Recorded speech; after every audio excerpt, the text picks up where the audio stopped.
पाठ 1 दो दीप। ये पाठ परिचय है आपका।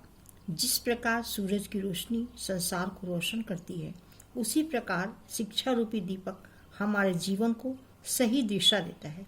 इसलिए कवि ने सूरज और शिक्षा दोनों को दीपक कहा है, दोनों को दीप कहा है। अब इसको आप समझ लीजिए, ये पूरे पाठ में क्या है उसका सार ये इसमें बताया गया है। आप इसको पढ़िए और उसके बाद पूरा अर्थ बताया जा रहा है पाठ का। उसको पढ़ने के बाद आप अपने CW कॉपी में पाठ का सारांश लिखेंगे। अब अर्थ समझिए। बिना तेल का बिन बाती का दिन भर एक दिया जलता है, और दीप जलने से पहले पश्चिम में जाकर ढलता है। बिना तेल का मतलब जिसमें तेल न हो, जिसमें बत्ती न हो, ऐसा एक दिया है, वह दिन भर जलता रहता है। ये कौन सा दिया है? ये सूरज है। सूरज को यहाँ दिया कहा गया है कि वो सूरज जो है जिसमें तेल भी नहीं रहता है, बत्ती भी नहीं रहती है, और दिन भर वह जलता रहता है एक दिए की तरह। और दीप जलने से पहले पश्चिम में जाकर ढलता है। और जब शाम को सब जगह दिया जलता है, जैसे कि आप लाइट जलाते हैं, बिजली जलाते हैं, तो उसके पहले पश्चिम में जा करके ये सूरज रूपी दिया ढल जाता है। नवमंडल का सूरज है वह कण कण को उज्जवल करता है। यह जो सूरज रूपी दिया है, यह आकाश में रहता है, यह आकाश में विद्यमान रहता है और कण कण को उज्जवल करता है। मतलब पृथ्वी के प्रत्येक कण को, पेड़ को, पौधे को, पर्वत को, मनुष्य को, सबको वो प्रकाशित करता है। ऊंच नीच का भेद मिटाकर अंधकार सबका रहता है। सूरज ऊंच नीच का भेद नहीं करता, अमीर गरीब का भेद नहीं करता, वर्ण का भेद नहीं करता, और सभी का ये अंधकार हरता है, सबको प्रकाशित करता है। चमकीली किरणों से अपनी नित्य नया सवेरा लाता है। जब सूरज निकलता है, उसकी चमकीली किरणें चारों ओर छाती हैं, तो सवेरा हो जाता है। उसकी चमकीली किरणों से तन मन जीवन कान आता है। उसकी चमकीली किरणों से मनुष्य के, सब पशु पक्षी के जीवों के शरीर का और मन का रिश्ता है। सूरज से ही शरीर वृद्धि पाता है, श्वास लाभ पाता है, और सभी पेड़ पौधे भी जीवन पाते हैं। कमल पोखरों में हंसते हैं, मन में फूले नहीं समाते। सूरज के निकलने से सरोवरों में कमल खिल जाते हैं। पोखर मतलब सरोवर। कमल खिल जाते हैं और मन में फूले नहीं समाते हैं, और वो खुश होते हैं। किरणों से नवजीवन पाकर पंछी नाच नाच कर गाते हैं। जब सूरज की किरणें निकलती हैं, सूरज निकलता है, तो उससे पंछी नया जीवन पाते हैं। पक्षी भी खुश होते हैं और बोलते हैं और नाच नाच कर गाते हैं।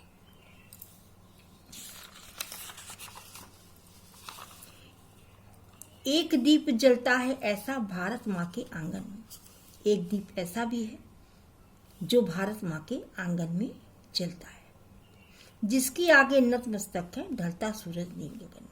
जिसकी आगे की आकाश में प्रकाशित होने वाला सूरज भी झुक जाता है।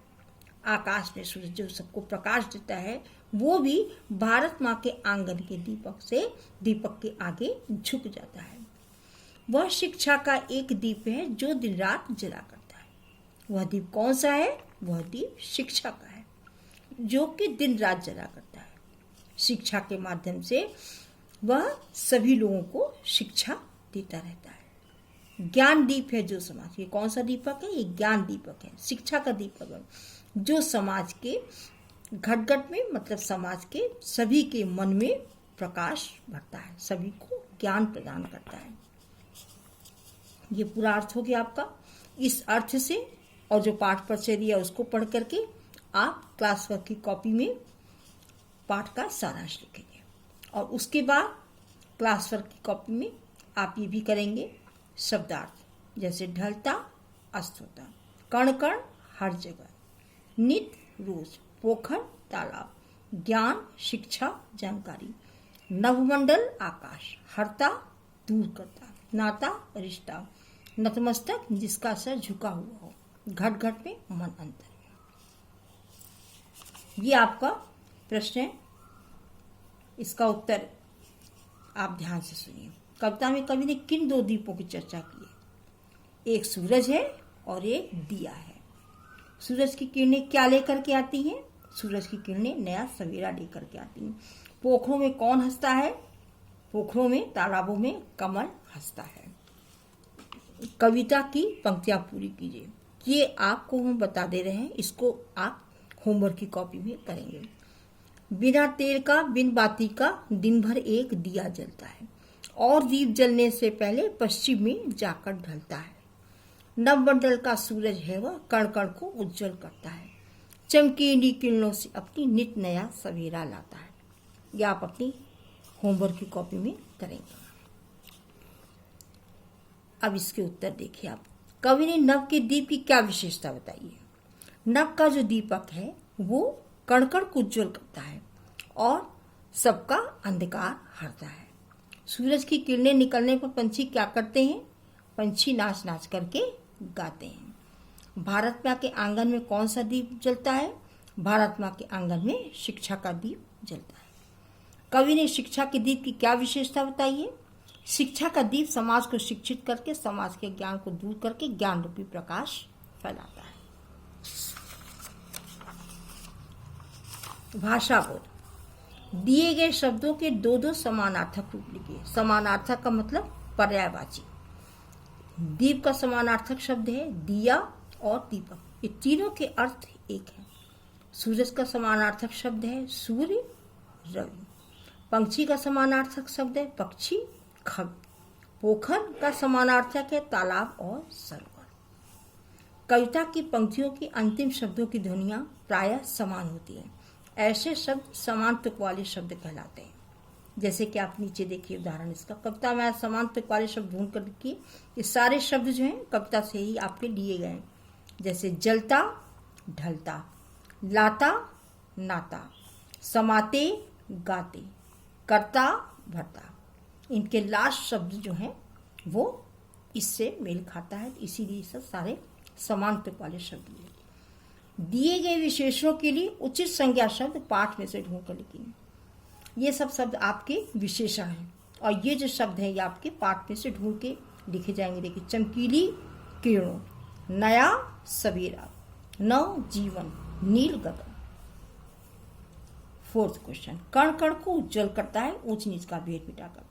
ये जो ऊपर पंक्ति गिरी ये क्या है? कण कण और ऊंच नीच। ये जोड़े से हुआ है, साथ साथ में हुआ। इन्हें शब्द युग्म कहते हैं, कण कण और ऊंच नीच। उचित शब्द युग्म छांट कर लिखिए। अब ये आपके शब्द सब दिए गए हैं और इसमें से इसके युग्म छांट करके लिख रहे हैं। ये आप होमवर्क की कॉपी में करेंगे। ये क्वेश्चन आप होमवर्क की कॉपी में करेंगे। धीरे धीरे, घट घट, पल पल, पशु पक्षी, दिन रात, चहल पहल। ये सारे शब्द जो हैं इस पे आपको देख करके लिख रहे हैं। पुस्तकालय या इंटरनेट से दिए पर लिखी अन्य कविता ढूंढ कर पढ़िए। आप इंटरनेट से एक कविता ढूंढेंगे दिए पे और उसको याद करेंगे। चित्रों में रंग भरिए और जो रोशनी देते हैं उन पर सही का निशान लगाइए। अब इसमें देखिए रोशनी वाले कौन सी चीजें हैं? इसमें बल्ब है, सूरज है और दिया है।